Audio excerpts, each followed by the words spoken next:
Elementary education প্ৰাথমিক শিক্ষা বিভাগৰ শিক্ষকসকলৰ নিযুক্তিৰ প্ৰক্ৰিয়াও খুব সোনকালে আৰম্ভ হ'ব। আমি অসম পুলিচত ৬,৪৩৪টা পোষ্টৰ বাবে আবেদনৰ প্ৰক্ৰিয়া আৰম্ভ কৰিছিলোঁ আৰু আজি আমি সিদ্ধান্ত ললো যে অহা ৩ অক্টোবৰৰ পৰা পুলিচৰ ফিজিকেল টেষ্টসমূহ আৰম্ভ হ'ব। গতিকে মই সকলোকে অনুৰোধ কৰিম যে বানপানীৰ যেতিয়াই পানী শুকাব আমাৰ খেলপথাৰসমূহ মুকলি হ'ব, আমি দৌৰা প্ৰেক্টিছ আৰম্ভ কৰিব লাগে, কাৰণ ৩ অক্টোবৰৰ পৰা অসম আৰক্ষীৰ ফিজিকেল টেষ্ট আৰম্ভ হ'ব।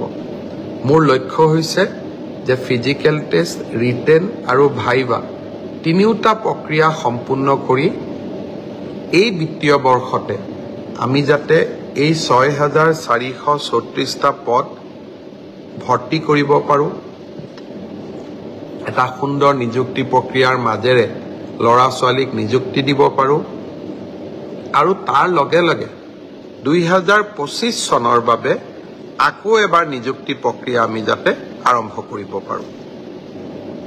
বিভিন্ন স্থানত গ'লে ছাত্ৰ ছাত্ৰীসকলে এডিআৰইৰ পৰীক্ষাসমূহ কেতিয়াও অনুষ্ঠিত হ'ব সেই বিষয়েও মোক প্ৰশ্ন কৰে। আজি আমি সেই বিষয়েও এখন বৈঠক কৰিছিলোঁ। এডিআৰইৰ আসাম ডিৰেক্ট ৰিক্ৰুটমেণ্ট এক্সামিনেশ্যন, যাক আমি চমুকৈ এডিআৰই বুলি কওঁ, এডিআৰইৰ গ্ৰেড 3 পোষ্টসমূহৰ পৰীক্ষা 15, 22 আৰু 29 ছেপ্টেম্বৰত অনুষ্ঠিত হ'ব। মই আকৌ এবাৰ কৈছোঁ যে গ্ৰেড 3 পোষ্টসমূহৰ বাবে ইণ্টাৰভিউ 15, 22 আৰু 29 ছেপ্টেম্বৰত অনুষ্ঠিত হ'ব। এই পৰীক্ষা এইবাৰ লোকসেৱা আয়োগে পতা পৰীক্ষা আৰ্হিত হ'ব। প্ৰথমতে প্ৰিলিমিনাৰী পৰীক্ষা হ'ব, তাৰ পিছত মেইনছ হ'ব আৰু মেইনছৰ পিছত আমি ভাইভা প্ৰক্ৰিয়াৰ মাজেৰে আমি সমগ্ৰ ইণ্টাৰভিউ প্ৰক্ৰিয়াটো সমাপ্ত কৰিম। প্ৰিলিমছ এক্সাম তৃতীয় শ্ৰেণীৰ পদসমূহৰ বাবে 15, 22 আৰু 29 ছেপ্টেম্বৰত অনুষ্ঠিত হ'ব।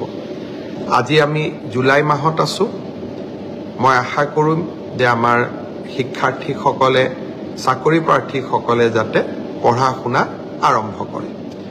ঠিক সেইধৰণে চতুৰ্থ শ্ৰেণীৰ বাবেও আমি একেটাই ব্যৱস্থা হাতত ল'ম। প্ৰথমতে প্ৰিলিমছ, তাৰপিছত মেইনছ আৰু তাৰপিছত ভাইভা ভচি।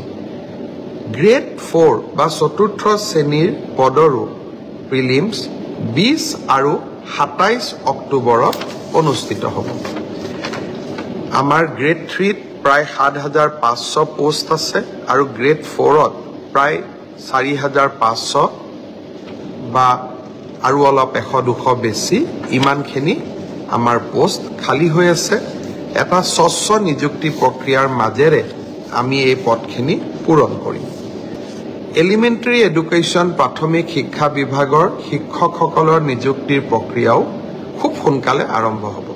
অৱশ্যে ছেকেণ্ডাৰী এডুকেশ্যনত আমাৰ অকণমান সময় লাগিব, কাৰণ প্ৰথমবাৰৰ বাবে অসমত আমি গ্ৰেজুৱেট টিচাৰ মেথছ বুলি এটা নতুন পদ সৃষ্টি কৰিব খুজিছোঁ। আমাৰ স্কুলবিলাকত, হাইস্কুলবিলাকত ইমান দিনে গ্ৰেজুৱেট টিচাৰ ছায়েন্স আছিলে, মেথছৰ বাবে সুকীয়া শিক্ষক নাছিলে।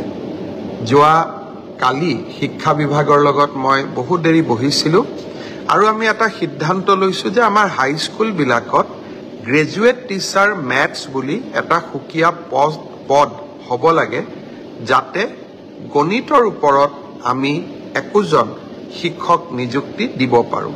গণিতৰ শিক্ষক নোহোৱা বাবে আমাৰ স্কুলসমূহত শিক্ষা ব্যৱস্থাত বহুত জটি পৰে।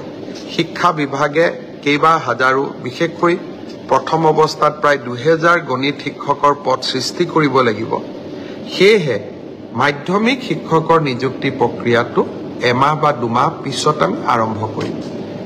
সেই হ'লেও মোৰ লক্ষ্য যে এই গোটেই পোষ্টখিনি গ্ৰেড 3ত 7,600, গ্ৰেড 4ত 5,000, পুলিচত 6,434, এলিমেন্টাৰী এডুকেশ্যনত 5,550 গৰাকী শিক্ষক ছেকেণ্ডেৰী এডুকেশ্যনতো প্ৰায় 8,000 শিক্ষক, এই গোটেই অৰ্থাৎ প্ৰায় 35,000 নিযুক্তি আমি মাৰ্চ মাহ বা এপ্ৰিল, বিশেষকৈ বহাগ বিহুৰ আগতে আমি শেষ কৰিব খুজিছোঁ।